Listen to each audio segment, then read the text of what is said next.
Netcasts you love. From people you trust. This is Twit. Bandwidth for Green Tech Today is provided by Cachefly at CACHEFLY.com. Coming up on Green Tech Today, cool your roof along with your neighborhood. The best tech DIY projects this side of the Mississippi, that side too, and Green Tech gadget guinea pigs. That's us. All that and more on Green Tech Today.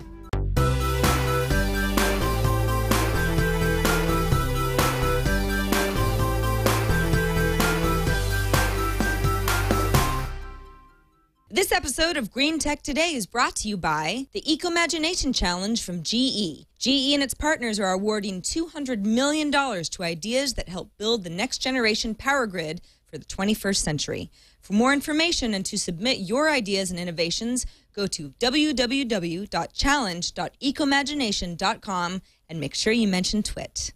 Welcome to Green Tech Today. I'm Sarah Lane. And I'm Dr. Kiki. And this is the show, a green show for the eco-minded geek.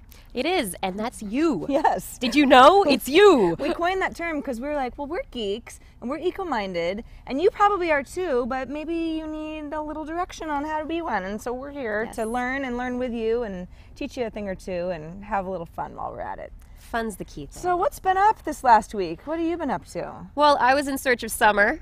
Oh, yeah, right. San Francisco. Yeah. Fogtown. Fogtown. We're not seeing a lot of summer, not the last week anyway. It's not even really warm today. Right, but in many areas, it's very sunny, it's hot, people are using their air conditioners, and they're spending money on their electric bills. So I climbed up on my roof this weekend to follow up on a story having to do with changing the color of your roof to save your wallet and the planet at the same time. How many of you like to take in the view from your rooftop? And if you do, what do you see? If you live in a city like I do, probably a lot more roofs. Roofs and roads account for 50 to 60% of ground cover in urban areas. Now, that's a majority share. These dark roofs and roads absorb a lot of heat from the sun. This heat builds up, increasing the overall temperature of the area, and in cities can lead to what is called the urban heat island effect, in which the city is hotter than the areas around it. Dark roofs, like mine, can absorb up to 90% of the sunlight that hits them during a sunny day. That can get them to reach temperatures in excess of 150 degrees Fahrenheit. That's pretty hot. I brought an infrared thermometer up on my roof to see just how hot it got on one of the few sunny days in San Francisco's summer. So let's take a look. 122 degrees Fahrenheit. That's really hot. But it is possible to get a cooler roof. The Department of Energy has recently published guidelines on how you can use modern roofing technologies to achieve the cool roof that you desire. The key factors that influence a roofing material's ability to be cool are solar reflectance and thermal emittance. Solar reflectance is how much light the material reflects. Whatever isn't reflected gets absorbed as heat. Thermal emittance is a measure of how much heat is released by a material. A hot tin roof, for example, is not a good emitter. If you are interested in comparing your current roof to a similar roof with cool materials, the EPA has created an online calculator that's pretty easy to use. And the DOE has made a calculator that's useful for estimating heating and cooling savings for flat, non-black roofs. Additionally, the DOE and EPA have created other websites, like this Energy Star site, to help you find the best products for your roof. In the United States, we spend $40 billion on air conditioning alone. Cooler roofs can reduce energy bills by reducing our needs for air conditioning, cooling indoor spaces, and reducing roof temperatures. If you use a white roof and you happen to have air conditioning, depending on the geometry of the building, you can save as much as 15% decrease in energy by just simply having a white roof. They can also benefit the environment by reducing local air temperatures, which improves air quality and slows smog formation. If you replace all the building roofs today with white roofs, and you go to cement-style pavement instead of blacktop-style pavement, it would be a reflection of the sunlight back into space that would be the equivalent as if you took off all the automobiles of the world for 11 years. According to the DOE, studies show that in warm or hot climates, substituting a cool roof for a conventional roof can reduce the annual air conditioning energy use of a single-story building by up to 15%. Cool interior spaces in buildings that don't have air conditioning, making occupants more comfortable. Reduce carbon emissions by lowering the need for fossil fuel-generated electricity to run air conditioners. Reduce peak demand for electricity, helping to lower costs and avoid power outages. And finally, potentially slow global warming.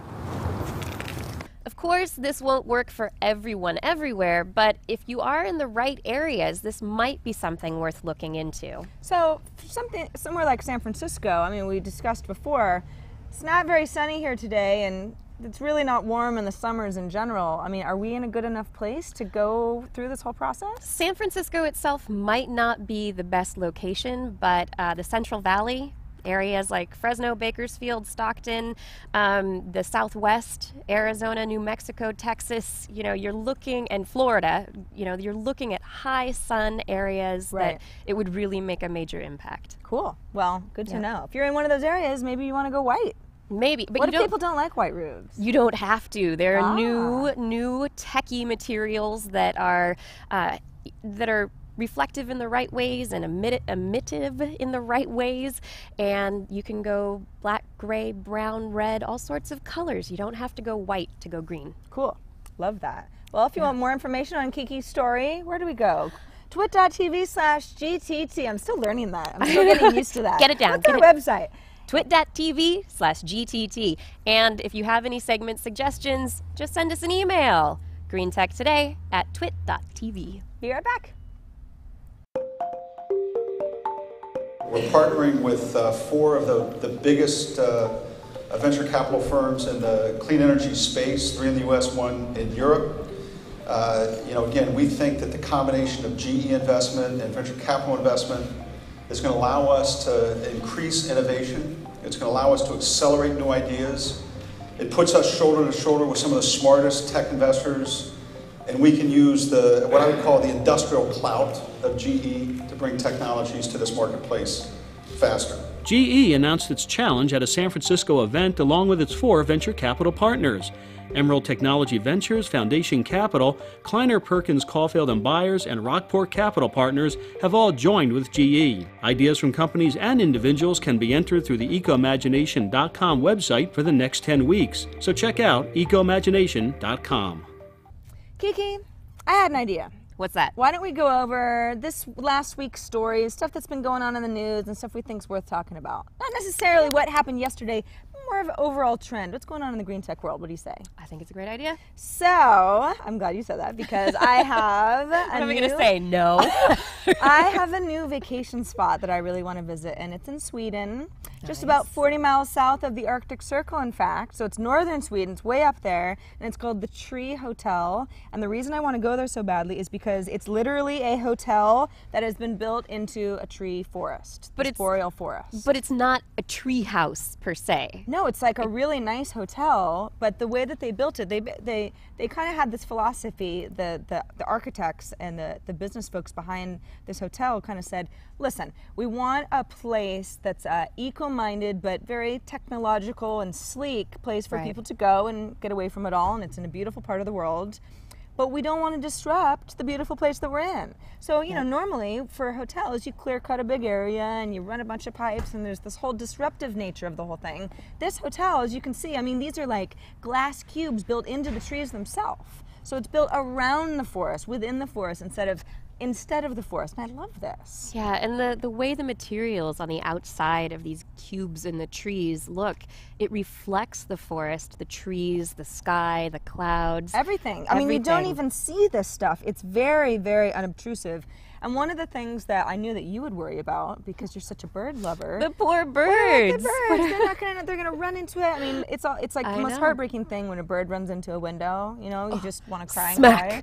Oh, it's the worst. So sad. So if you're building a hotel that's designed to confuse the birds, that's just terrible, right? Well, it turns out that there's actually a film that's covering these cubes, these hotel rooms, the hotel itself, that's visible to birds. The birds are kind of like, oh, I don't know, this is not the sky, I want to avoid this. But humans don't know the difference. Right, it's a great use of technology. What they've done is they've created a film that reflects light in the wavelength that birds can see, but not humans, because birds have this extra photoreceptor, so they can see in an extra spectrum of light. It's so awesome. Awesome, but it doesn't bother us, so we don't see it, the birds see it, the birds don't run into the window.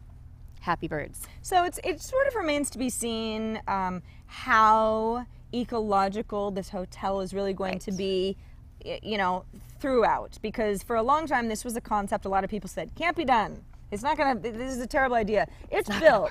People can go and book their vacations there now. This is a real thing. It exists. I guess maybe we should go to Sweden and see for ourselves. You know? I'm Are they all using for recycled it. sheets on the beds? I don't know about that yet. But at least the idea, the concept, I'm a thumbs up so far. Yeah, so if you'd like us to take a vacation in Sweden, send your donations. PayPal? I've got a PayPal I'll account. take it. That'd be great. Thanks. Moving on from hotels to poop. Oh, of That's course. a segue. This is new to me, that nanotech makes poop power more efficient. Engineers up at Oregon State University are working on getting energy from actual sewage, which sounds disgusting, but it's neat because they've made a discovery. What happens is you can boost electricity production by applying nanoparticle coating to the anodes in fuel cells that turn poop, for lack of a better word, into currents and increase production nearly 20-fold. Right. I mean, I read the article and I went, wow, okay, this makes sense. It's just nothing that I ever would have thought of. It turns out that one of the main researchers on this project apparently was changing her son's diapers and sort of went like, well, this is not a pretty unpleasant activity. I'm not really enjoying myself all that much. I wonder if there's anything I could do to harness energy this way.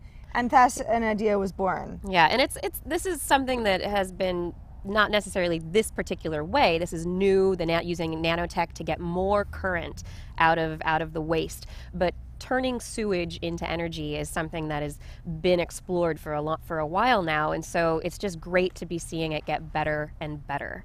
Yeah, I mean, waste is going to be there whether we use it constructively or not, right? Let's use it. If there's a way to recycle the waste that is going to be there anyway, I'm all for it. I have to say, I feel a little sorry for the people who are working on site because it's got to be pretty stinky. It's waste. The bacteria, they're producing some nice gas, I'm sure. It's just the reality, and I applaud the scientists who are taking one for the team on this one. Yeah, in this case, the nanoparticles, they're made of gold.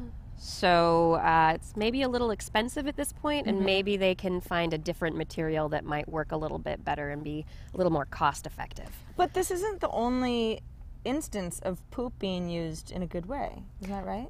That's right. There's a researcher in the UK. He's a student at De Montfort University in Leicester, and he's created a power generator that's powered by the flushing of poo or water draining out of your sink or your tub when you're using it. He started looking at or hearing water drain out of his tub one evening and was like, wow, that's a lot of force. It's just draining through there. What could I do? And so he came up with this idea of putting a little spin wheel that powers a generator that then creates electricity. So every time you flush, every time you let water drain down the sink or the tub, you are creating energy if you were to install something like this. And it's possible. They've made some estimates that if you were to install these systems in, say, a 7-story building or a hotel or something, you might actually be able to save upwards of $1,000 per year. So it's all, yeah, I love the idea of a student, where'd you say he was? From The UK. Somewhere in the UK, so you know, he's in a good place. Smart kid. I love the idea of someone going, well, wait a second, there's a force happening, right? Every time I have to get rid of waste, what else could I use with this energy? It's great. Right. I love it. I think it's great. There are a lot of ideas like this popping up, and it's just neat to see things potentially be put into use. There's still a lot of questions as to how applicable it is to all buildings, to all flushing situations, and will the poo build up if it's in the way? Well, how often do you have to clean it? How are you going to clean it? There's some questions that need to be answered still. All right. Well, we'll stay on the poo story and keep you updated as we learn more. Poo detectives here. A story that we were talking about last week or the week before on TNT, a show that we both co-host on regularly with Tom Merritt here on the Twit Network, is the idea that ebooks have become so popular that they're now outselling traditional books, at least in places like Amazon. In fact, Amazon is an example of ebooks outselling regular books by about 50% now. Right, hardcover books especially. Right. So hardcovers are usually the first printing. They're more expensive than paperbacks. Right. And if you're going to buy an ebook over an actual hardcover book, maybe you're going to save some money, save some trees for sure. Right. Maybe that's why they're becoming more popular. Well, and it's easier to store. It's not so big. Over the years, I love books. In fact, it's interesting because I feel like this is one of those situations where I'm like, am I finally this old person who can't really grasp the way that the world is going? Because for a long time, I've really pushed back on the whole idea of ebooks. It's like, I want my book. I like the way it feels. I like the way the paper feels. I like the way they smell. And that's just what I enjoy. I usually read at night, for the last half hour of my day. And I don't like the idea all that much. Even if using my iPad, I've never gotten into the Kindle. There's just something wrong. But when you think of it in ways of, okay, well, listen, this technology is being adopted, right? And there's so much saving that's going to happen, not only in the printing of the trees, but the storage, not having bookcases all over my house. I mean, bookcases are a huge issue for me because they're always overflowing. And if you move, the boxes are heavy and the whole thing. All sorts of issues. Yeah. On the other side, however, a good hardcover copy of a classic on your bookshelf. I mean, there are some books that they're nice to have on the bookshelf, and they're pretty, and they're something you're going to keep forever. And it is a form of art. Yeah. I mean, I guess that it probably will eventually go the way of music. I haven't bought a physical copy of anything in a really long time, and I used to be, I was like a record store rat. I was there all the time. I loved those things. I just gotta have my vinyl. I have finally I've turned the corner. But so what do we do? What do we do with this whole ebook revolution? I mean, do we just go, this is the way it's got to go? We're just going to have to change our habits. I guess it's a selective thing. I think it'll be selective for a while. I don't think this is something we have to do. I think people are going to, choice is good. Right. And having the choice of how you want to consume your media, I think, is one of the most important things out there. Got it. Yeah. All right. Ebooks. Coming for you. We're coming for you. Google... Going into Google, Google, the big search engine internet powerhouse who seems to be buying up everything on the web these days. They're moving further than just buying information. They're actually investing in energy these days. Cool. So tell me more. Yeah, it turns out that Google's nonprofit arm, Google.org, has invested in an Iowa wind farm that produces about 114 megawatts of energy. And they're looking at just taking that energy, putting it off the shelf, and being able to power their own data centers or even be able to sell it back to the market if they want to. So the question is Google going to start getting into the energy marketplace, or is this another step in their actually becoming closer and closer to carbon neutral? Is Google really in a position to be able to invest in enough of wind power technology and the like to truly offset what they're also generating? It's kind of hard for me to wrap my head around that. Yeah, I honestly do think that they are on the path. This wind farm is one big step in that direction. They have fuel cells that power some of their data centers. You add solar to their campus, and carbon credit trading is another area that they're probably looking into. All these things together can really add up and set them on that path, and potentially create a model for other companies who might want to do the same thing. Yeah, because if Google can do it, We all can. Everyone. So can I. You. So Google is a huge company, and they've got a lot of money and resources to invest in this, and kudos to them. But what about you and me? And you know, there's so many gadgets that are out on the market right now that are designed to, you know, be ecological and help us with this and that. But I do feel like I experience green tech fatigue. A lot of people do. A lot of people do, because we start to feel like we're getting marketed to. That a lot of the stuff is bunk and it's designed to sell units and not really help our lives. But that doesn't mean that everything is like that. I think you just kind of have to wade through the junk to find the gems. And so I decided I thought I'd take one for our TWiT team and become the Green Tech Today guinea pig. Oh, hi! Welcome to Sarah's Kitchen. It's a wonderful place. It's where all the green tech happens in this house. I'm about to make some tea, and up until recently, I had a little bit of a problem. See, I get this really nice tea from Rainbow Grocery. It's the San Francisco Co-op. They have great loose green tea, and I've got my strainer, and I usually like to drink my tea out of my very favorite mug from UC Hastings, where I didn't go to school, but I still like the mug. Problem is that I know a little bit about tea. I know a thing or two. And the problem is that with tea like this, and this varies for different kinds of tea, once I add a little tea to my strainer, put it in my mug, you know, turn the gas on, you know, wait for it to get hot enough, put the water in the cup, and then let it steep, which means that's what soaking the leaves is called, steep, for 3 minutes or so. Usually by that time I've left, you know, about to burn my house down, I'm brushing my teeth. In any case, a lot of times I ruin the tea because I steep it too long and I forget about it. And I could set a timer or something, but that just gets complicated when you have a tea maker that does all of this for you. This is the Breville tea maker, and I really love it, and I'm going to show you how it works. First, just fill up your tea maker with however much water you're going to need, whether it's 1 cup or 5 cups, kind of like a coffee maker. And then at this point, we sort of assemble the rest. So the water's here, but there's a few other steps. This is where my tea goes in. This is kind of my, it's kind of like my infuser, right? So it's the modern version of this guy. So I'm gonna make a fair amount of tea. I've got friends coming over for brunch. That's not true. Now at this point, this little guy full of tea magnetically attaches to the top of the tea maker. Just kind of grabs it. It's really cool. And it just sort of sits in here waiting for the magic to begin. The only other thing you need to do assembly-wise is add the top of the tea maker. So we've got water, we've got tea hanging up at the top above the water, and everything sealed, and now we're ready to get technical.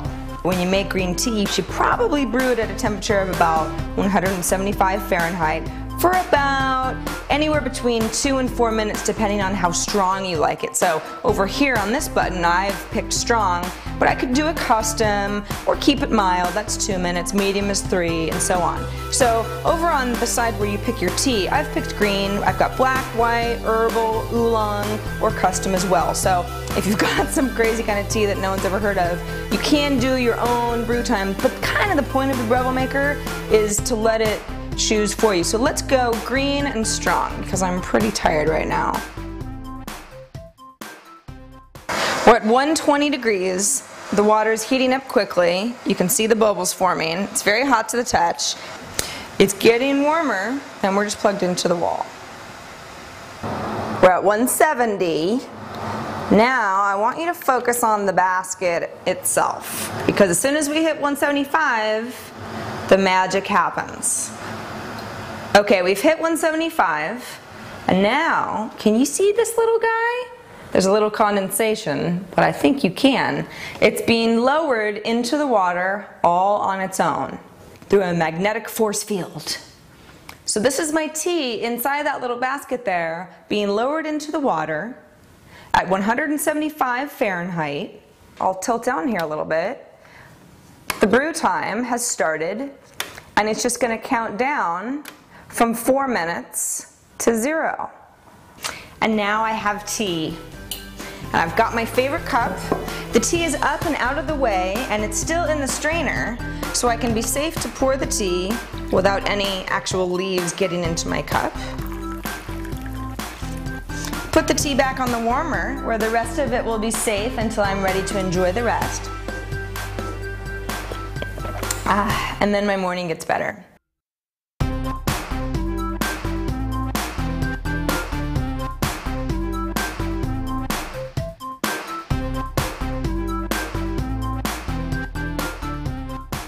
Just a reminder, you guys, we want to hear from you. We've got an email address, we've got a website, you can call us or send us a video, all sorts of ways that you can send us ideas and feedback to make the show better. That's right. So if you want to send us an email with any suggestion, feedback, question, that kind of thing, email us at greentechtoday@twit.tv. For that voicemail, just call us, 415-GT-TODAY. And if you're going to send us a video, make sure it's not really long because we don't have a lot of time in the show, but we do want to see your stuff. So for sure. 30 seconds. That's usually a good. That's usually good. 30 seconds or less. Do a little dance, whatever, we don't care. The Green Tech dance. Right, yeah. If you can send us our new choreographed Green Tech dance, that would be helpful for our episode 3. Thanks for that. So last week, I talked to CEO and founder of neighborgoods.net, Mickey Krimmel, about the idea of sharing resources to cut down on unused items, which is a great idea, and I mean, it just makes sense, right? Which brings us to our kind of standout spotlight today, for today's show, which is Make Magazine. Now, you may have already heard of Make Magazine. It's a quarterly magazine, and it's also a great website, great resource for kind of everything DIY and tech related. The maker community. Exactly, the maker community. But it's also a great source of ideas for recycling technology to cut down on that waste. For example, within just an hour of browsing their website, I learned a bunch of stuff, like how to turn an old HP 540 printer into a 3D machine. I browsed the Make Flickr group, didn't even know that existed, but they have 6,400 members who post photos and videos of all sorts of reusable tech projects, from a bench made from old circuit boards, which is awesome, to the latest Altoid can inventions. Yeah, they're still doing that. And let's not forget, this is the best one of them all, the iDish. That would be using your iPad as a customizable sushi plate, of course. What else would I be talking about? Thanks to the ideas Make. See, it's not just an all-in-one device. It's also a plate. How useful. By the way, the Twit Network packed up our bags and went to the first ever Detroit Maker Fair. That's sort of their maker convention that's around meeting other like-minded folks who have DIY projects. Some of these are like really large scale. I mean, they're really fun. So the Twit Network went to Detroit to actually participate in the Maker Fair. And so in next week's show, we'll have some highlights from that show. That'll be great. Yeah. Can't wait to see that. Me either. Yeah. That's it for this episode of Green Tech Today. I know. We're leaving so soon. Did it seem like it went by fast to you? I did. Good. This is a lot of fun. So it is a lot of fun. If we're talking too much, you can let us know that too. I mean, there's so much to talk about, right? I mean, Green Tech is it's such a vast well of information. So we could go on and on, but it's probably enough for now. Next week we'll bring you more stuff. Until then, I don't know. We don't have a slogan yet.